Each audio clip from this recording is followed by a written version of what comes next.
Bonjour à tous et bienvenue en Alsace. Nous sommes à Egisheim.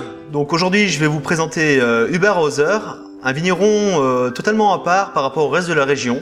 Alors Hubert, il vinifie tous ses vins en assemblage. Dans une région habituellement on retrouve que des vins en monocépage. Alors il travaille sans l'aide de machine et n'utilise que ses chevaux pour les tâches les plus difficiles. Il cultive la vigne en biodynamie et ses vins sont naturels sans ajout de soufre, dont vous verrez la finesse est remarquable. Alors Hubert, est-ce que tu peux m'expliquer ta démarche? On est sur une démarche un peu différente par rapport aux cépages mentionnés sur les bouteilles. C'est une démarche qu'on appelle la complantation, c'est-à-dire qu'on récolte l'ensemble des raisins qu'on a sur un même lieu-dit. Les cassettes sont vidées dans le pressoir, donc là évidemment il y a les deux cépages en même temps.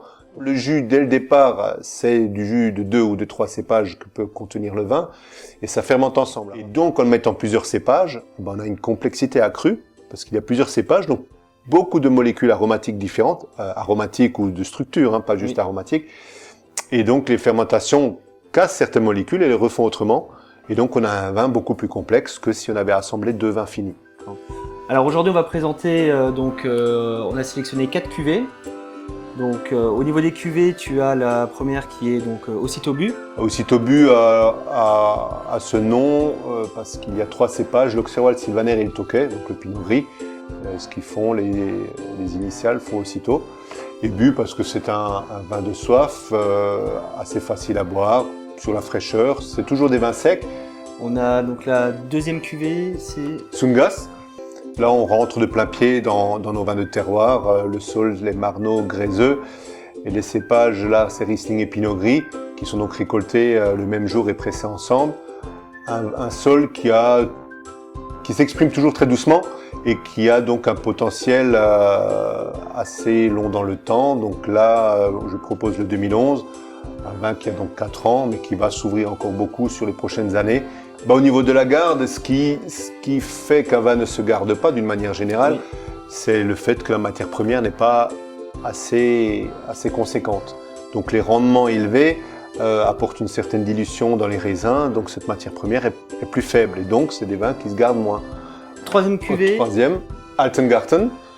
On est donc toujours sur un lieu-dit, le sol marno-calcaire. Donc tout à fait différent de tout à l'heure, avec les cépages Riesling et Gewürztraminer. Donc un vin beaucoup plus immédiat. Il lui faut souvent à peine 2 ans pour être relativement expressif. Bien sûr, ça s'ouvre toujours. C'est des vins qui ont vraiment des potentiels intéressants. C'est toujours vinifié sans rien, sans aucun ajout de produits non-juc, de quoi que ce soit, donc sans soufre aussi. Okay. Et donc la quatrième cuvée. La dernière cuvée s'appelle Colline Céleste. C'est du 2012 également. Le lieu-dit originel, c'est le Grand Cru Eichberg, que je ne peux pas mentionner puisque dans les grands crus, la complantation est interdite. Les cépages, c'est Gewürztraminer, Riesling et Pinot Gris. Principalement Gewürztraminer, donc toujours vinifié sec. Alors moi ce que j'aime chez Hubert Hauser, c'est un peu le magicien alsacien des assemblages. Il casse les codes actuels et produit des vins qui sont super bien équilibrés et dont la finesse ferait vite oublier en fait le traditionnel Riesling. Alors si vous êtes amateur de nouvelles expériences, n'hésitez pas, vous ne serez pas déçus. Merci encore d'avoir regardé cette vidéo et à bientôt pour un nouveau reportage.